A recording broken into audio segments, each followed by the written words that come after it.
All right, let's get right into it. We're going to talk about something that a lot of us go through but almost never really understand.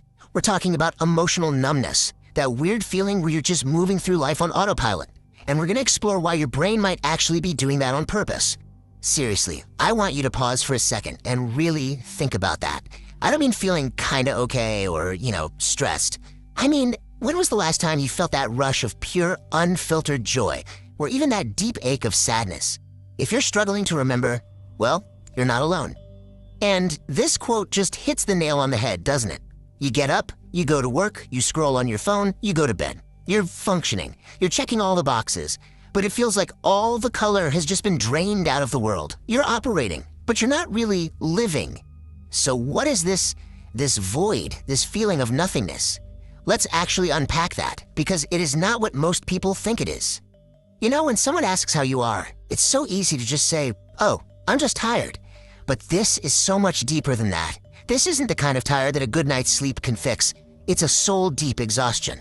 It feels like your internal battery is just completely empty. And here's what's so crucial. It doesn't mean you're lazy or that you're broken. It's something else happening entirely.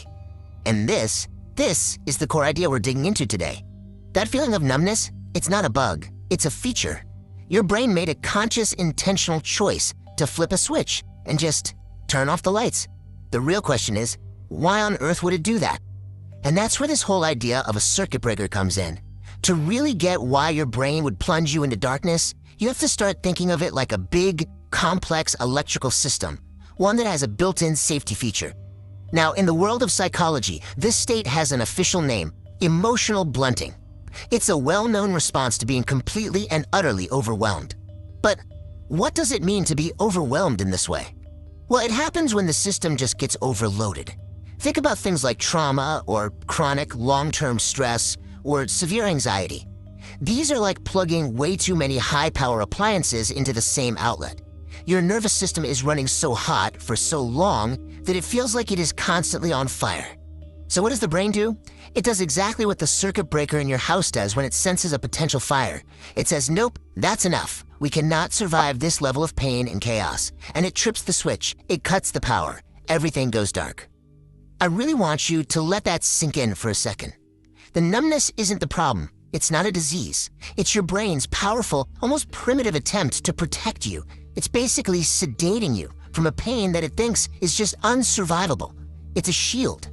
But, and you knew there was a but, here's the cruel twist. This shield, as effective as it is, comes with a huge, huge cost. Let's talk about how this defense mechanism can actually become a trap. See, here's the thing. You can't selectively numb your emotions. The circuit breaker doesn't know the difference between good electricity and bad electricity. It just shuts it all down.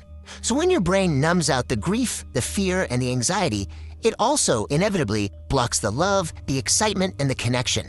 And the result is this really profound sense of disconnection.